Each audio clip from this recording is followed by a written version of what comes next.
This is the Seller Process Podcast, where we talk about the best systems, processes, and SOPs for your Amazon business so that you can regain control of your time, build up your team, and scale your e-com empire. Hello, entrepreneurs. If you are looking for new ways to gain competitive advantage, increase profitability, and have more cash available to invest in your brand's growth, then this episode is for you. Our guest today will share with us 3 systems he uses to increase the profitability of his business and grow his brand over 7 figures.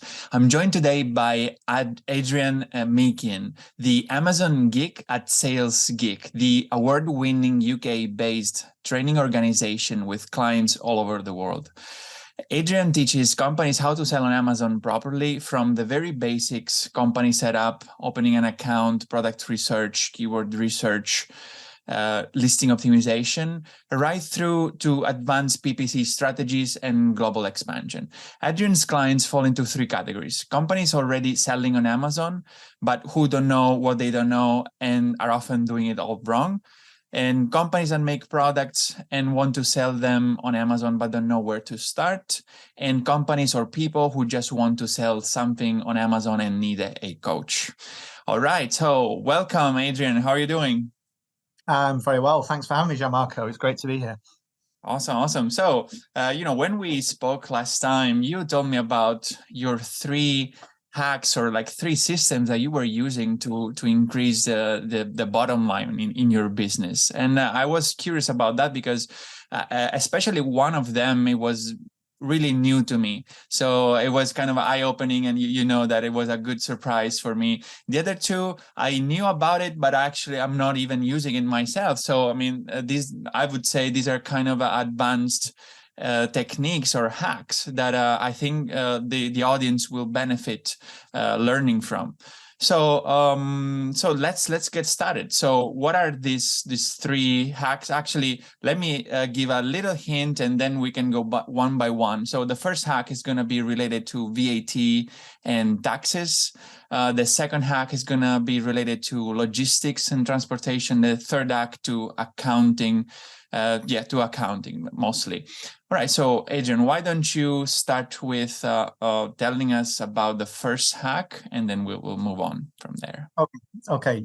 So the first hack is to do with VAT, which applies in Europe, and not so much in the US, but across Europe. And it falls into 2 categories. The first is to do with the fact that Amazon in Europe sends invoices out from a company based in Luxembourg.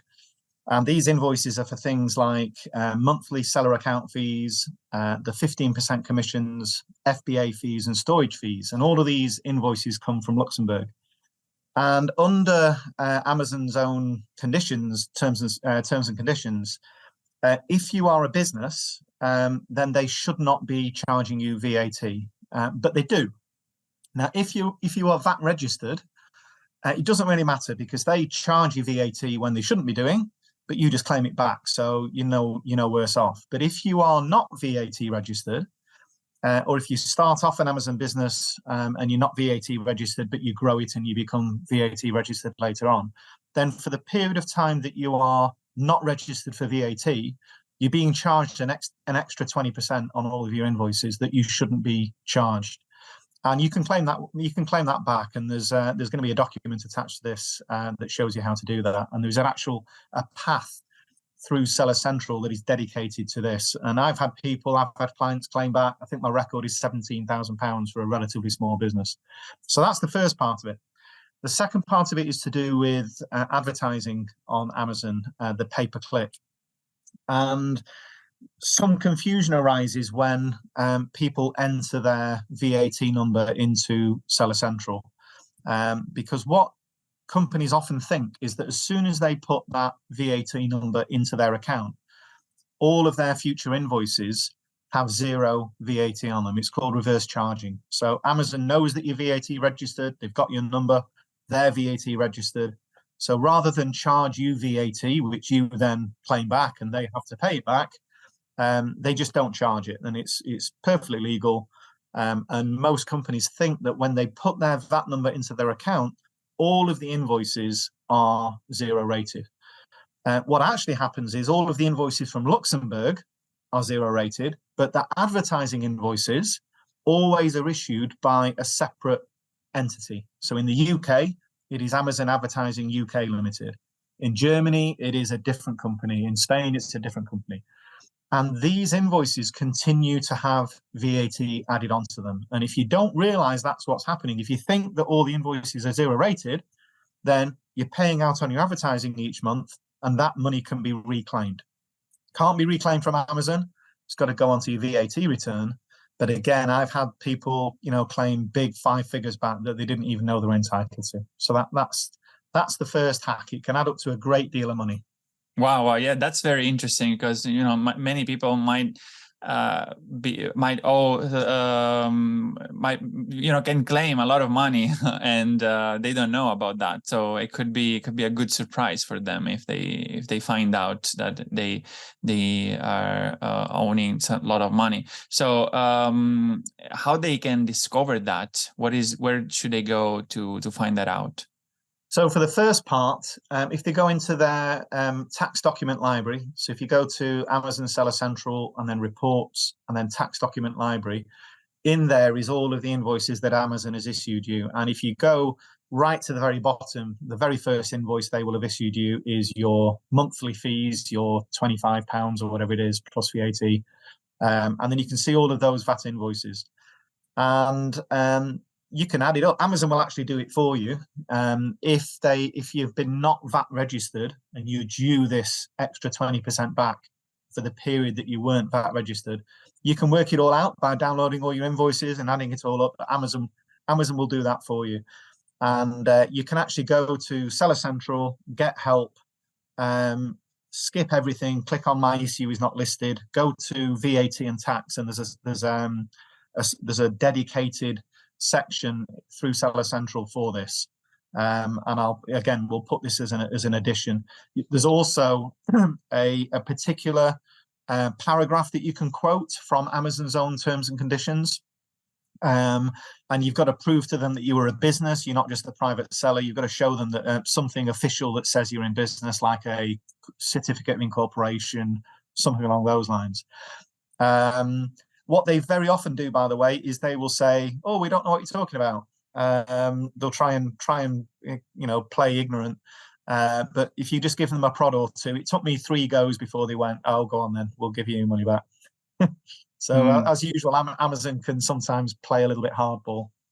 Okay, that's interesting. And basically, what you should do is just collecting these invoices and hand them over to your VAT.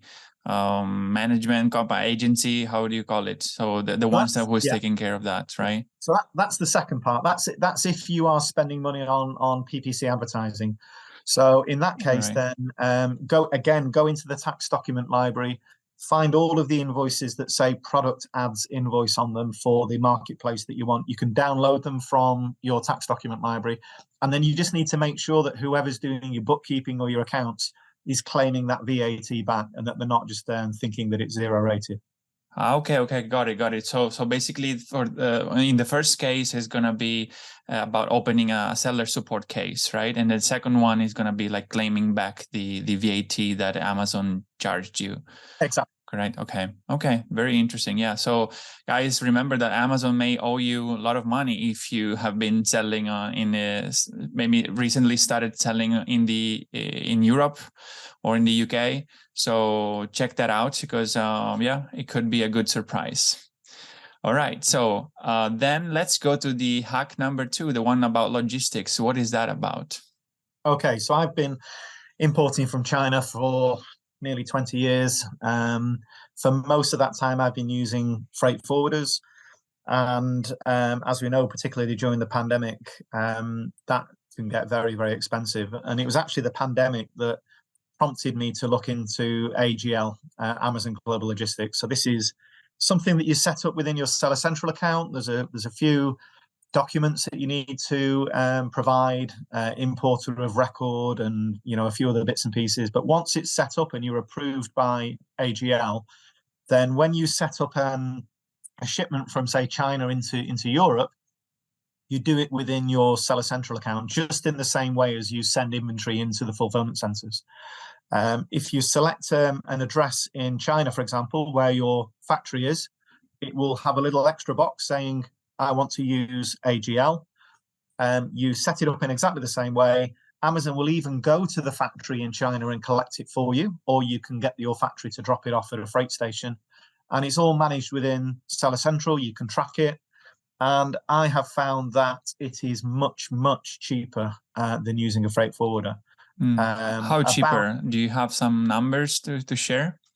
And the last 4 containers I shipped were between a third of the price and a quarter of the price. So you're talking, 60, 70% reduction in price compared to using a freight forwarder.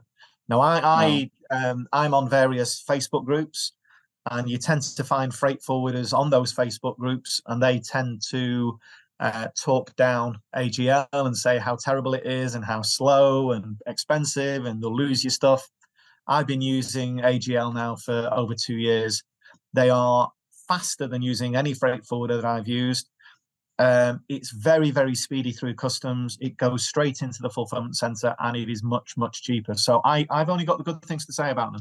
The only thing you've got to bear in mind is that you has to go straight from the factory straight into Amazon. So you can't, it's not like shipping it to your own warehouse and then you send some of it to Amazon and you have some for your website and some in reserve.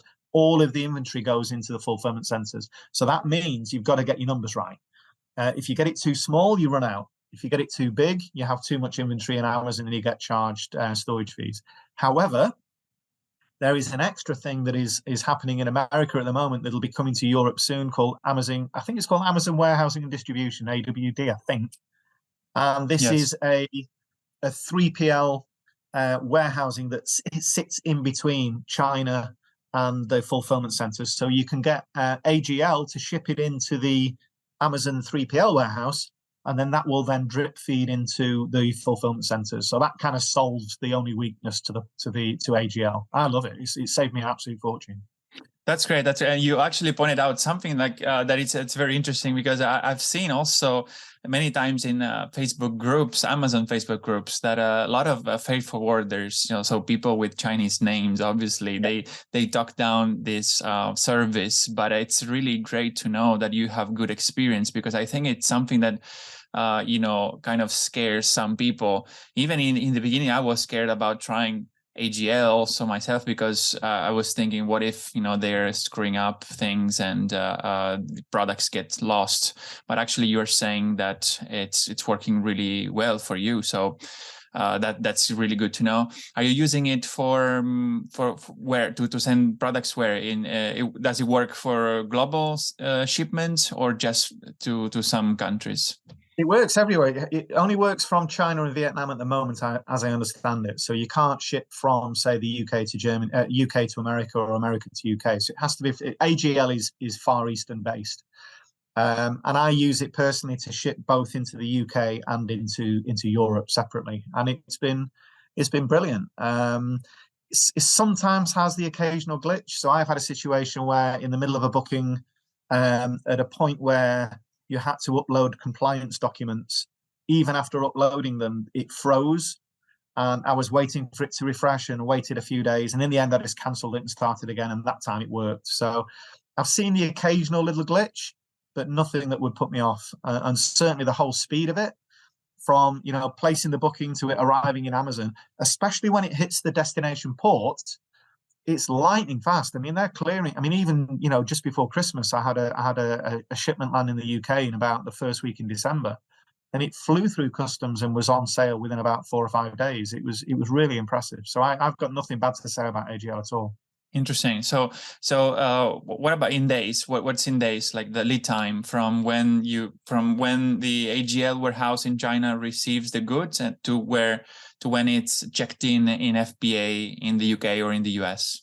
It depends on the time of the year. And I also got hit by a COVID close down in October. So I was literally, I had 2 shipments leaving China in October, one coming to the UK, one going to Germany.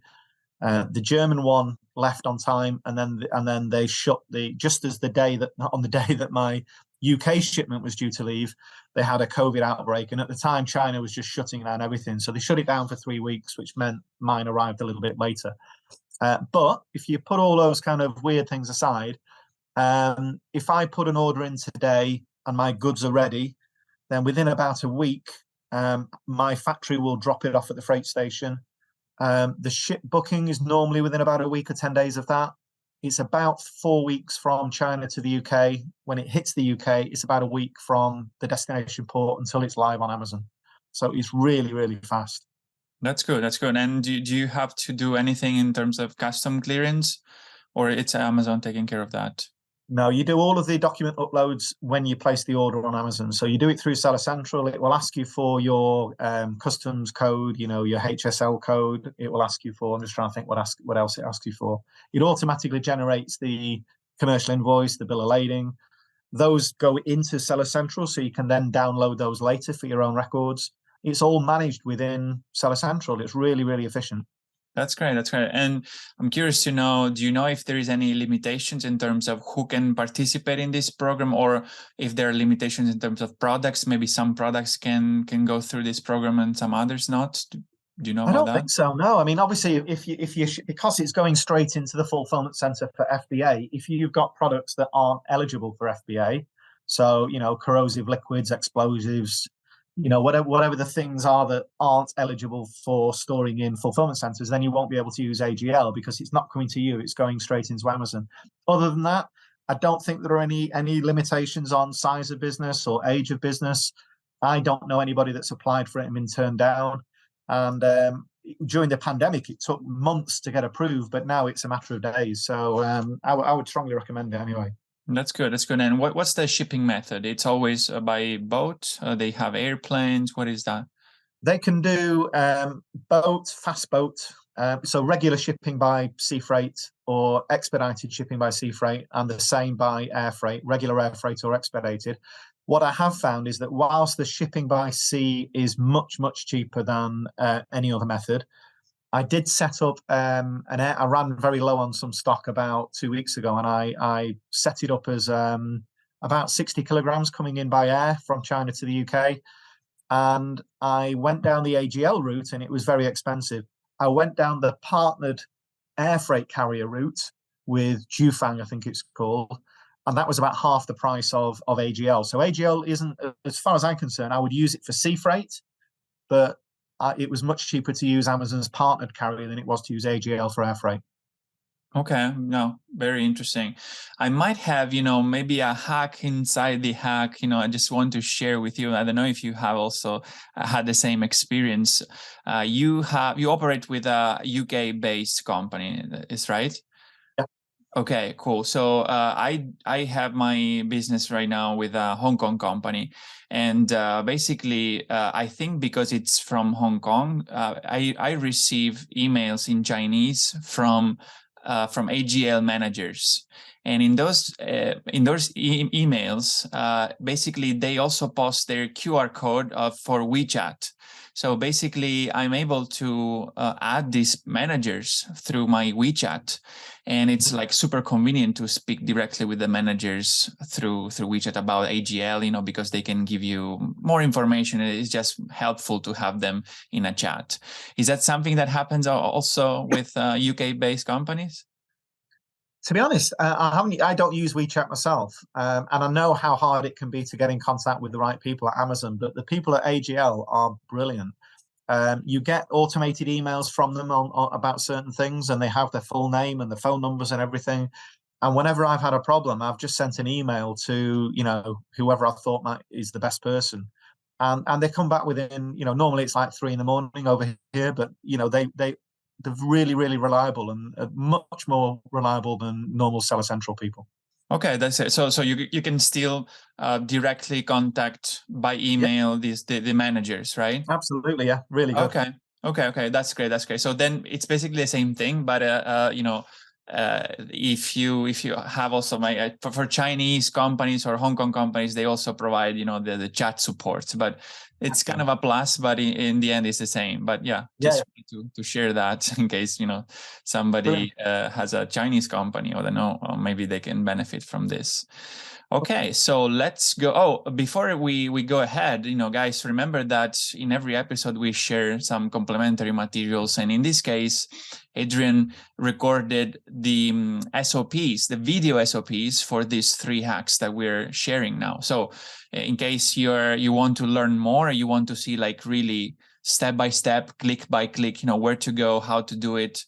You will be able to access these SOPs in the show notes. So just go to thesellerprocess.com, find the show notes of this episode, or in the description of the YouTube video, you will find also the link.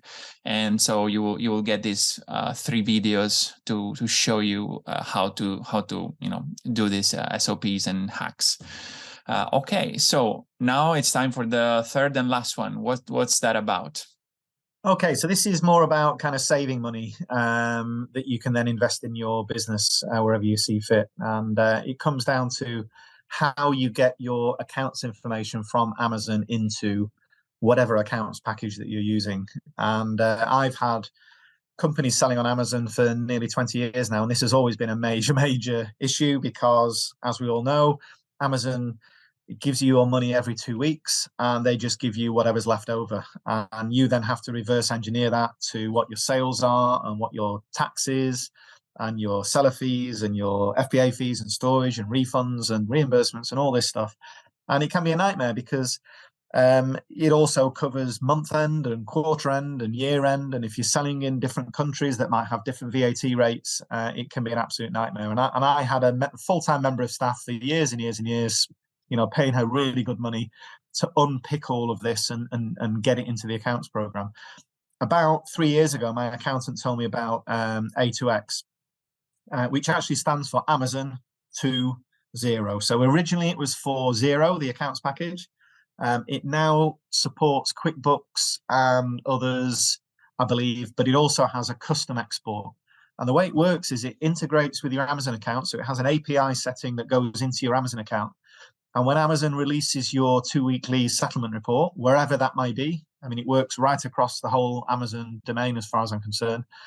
When Amazon releases your 2-weekly settlement report, A2X intercepts it and it breaks the payments down into all the relevant charts of accounts, all those things I mentioned earlier, and then drops them straight into Zero. So it makes it a one-button job. I've got a VA in India that keeps an eye on this, and every 2 weeks for all of the sites that I sell on, she literally just goes send to Zero.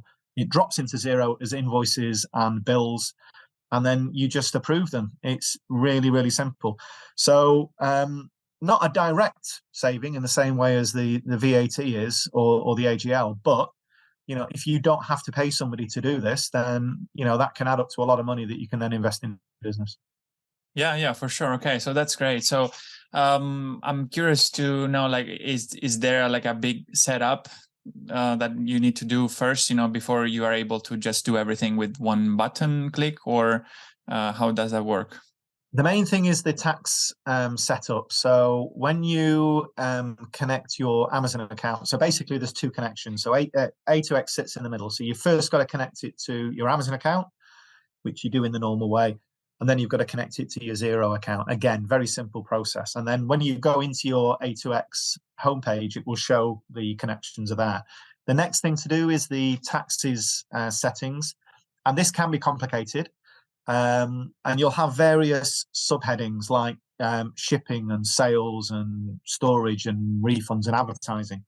And for each one, especially if you're selling in multiple marketplaces, there will be different VAT settings, for example, for different marketplaces. So in my case, I'm based in the UK. So my VAT setting for advertising, for example, is 20% because I can claim that back. But in Europe, VAT on sales is collected by Amazon, so that becomes a 0 rate. So you've got to set it all up. You've got to go through this thing, and for each one, you've got to make sure that the setting is correct. Once you've done that, and it's done, it's dead easy. You just leave it that way, and it all happens automatically, and it just saves hours and hours and hours of time. Awesome. Okay, got it. Okay, so but this is something that will apply to people who are using the like accounting software, right? Like Xero or QuickBooks. Why would you suggest people to consider using accounting software versus, you know, their like self-managed accounting through spreadsheets, which is maybe the most common way that people start with? Well, you can set up A2X to export as a CSV file anyway, so you can do a custom export. So you can just get it so it drops it into an Excel file, and you can then use that. I don't know how it is through the rest of Europe or the rest of the world, but in the UK, it is becoming mandatory to use cloud-based, not cloud-based, but to use proper account software that links automatically to the government, to HMRC. It's called Making Tax Digital. So pretty much everybody now that's got a business in the UK has to have something like Xero or QuickBooks or Sage. You can't do your accounting in a Excel anymore. You've got to do it in a proper accounts package. So I don't know whether that's the case in the rest of Europe. It is easier anyway. And these software packages, I mean, Xero is what, £15-20 a month? You know, it's not expensive. Yeah. Okay. That's very interesting, actually, because anyway, it's something that every company should start get used to. As you said, in Europe, it's already mandatory, at least in UK. I don't know if in the rest of Europe it is, but it's not in the US. But it's really one of the main things that is suggested by any broker, for example, when, you know, they're going to help you sell the company. You know, they will always tell you, make sure that your accounting is done properly by, you know, an accounting software or a professional accountant, right? So this is really like a mandatory point, you know, if you want to sell the business, right? So it's better that you start early and you get used to it, and, you know, just make it as a regular part of your operations. Absolutely, right? Yeah. Okay. Cool. So I think we covered a lot of this. You know, three very interesting hacks that will basically bring you more money into the bottom line of your business, so that you can use it to invest in your brand's growth. Before we close, I'm going to ask you our last questions. That it's kind of the signature question. What is your best advice to achieve more with less when it comes to increasing profitability? I think for me, if I could go back to the beginning, the main product I started with was quite a high, you know, it's like a £30 per unit landed cost, and I won't tell you what the product is, but because of that product, there was a smaller product within it that I had to buy to create the bigger one. And in the end, that smaller product ended up creating as much profit per month as the bigger one. So if I could go back in time, I would probably, particularly for anybody that's starting out, is do more smaller products than bigger ones. Because you can have a broader reach, you can go more kind of you can go more wide on your product range. You can have, you know, if you can have, you know, 10 $2 or $3 items as opposed to one $30 item, then it spreads your risk. It allows you to grow faster. It's a lot more flexible when it comes to shipping, for example. You know, you can get a lot of smaller items across the water cheaper than you can bigger ones. If there are issues like the pandemic where shipping costs suddenly go through the roof, if you've got big items, then the shipping cost per item can add, you know, $4, $5, $6 per item. Whereas if you've got small ones, it's a lot less sensitive. So for me, to increase profitability, is particularly if somebody's starting out, I would say get more cheaper items than single big, heavy, expensive ones. Got it. Okay, cool. Makes sense. Thank you for sharing this. And so if people are interested in working with you or learning more about you, how can you help them, and where can they reach out? Easiest way is to go onto the Sales Geek website, which is salesgeek.co.uk. We're based in the UK, of course. Or contact me, Adrian, at salesgeek.co.uk. I'm happy to have a quick look at anybody's account, and I'll help if I can with some quick wins, particularly on the VAT side. If anybody wants any help on that, you know, I'm more than happy to kind of do a Zoom call and take a look at their account for them at no charge for half an hour. I'm kind of happy to give my time on that. And then very often what happens is people realize that they maybe don't know what they don't know. It's one of my favorite phrases. A lot of sellers on Amazon think they're doing okay. I've had some meetings with big brands who thought they were doing okay until I pointed out that I was doing more turnover than them with 2 products. So Yeah. I'm more than happy to take a look, and if that turns into something, somewhat, more of a relationship, then great. That's awesome. Yeah. So, guys, make sure you take advantage of that. Reach out to Adrian, and I'm sure he's gonna help you uncover, something that you may not know that you're doing wrong. So take that chance. Thank you again, Adrian, for sharing your ideas and your hacks. You're very welcome. Yeah. All right, guys. So remember, the key to success is to emulate the best. So make sure you take action on the tips and hacks that Adrian just shared. Remember to go download the SOPs to learn, step by step, all these processes that we've been talking about. You can do that through the links at the sellerprocess.com. In the show notes, you will find the link that will drive you to the SOPs videos, or you will find it also the same links in the YouTube description. So guys, remember to take action, and I wish you to have a productive week. I'll see you in the next episode. Hey entrepreneurs, I hope you enjoyed the episode and learned something from the interview.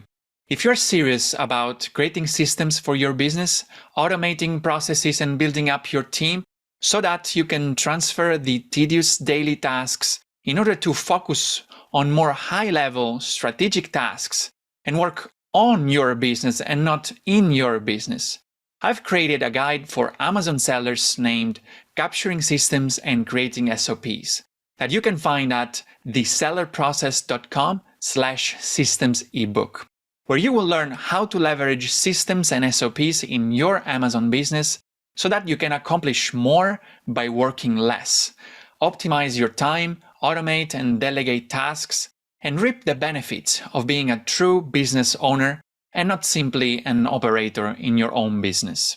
Go download the ebook at thesellerprocess.com/systems ebook and start implementing all the tips and insights that I share with you. And leave us a review or a comment to let us know how the content we are sharing here is making an impact in your business. And have a productive week.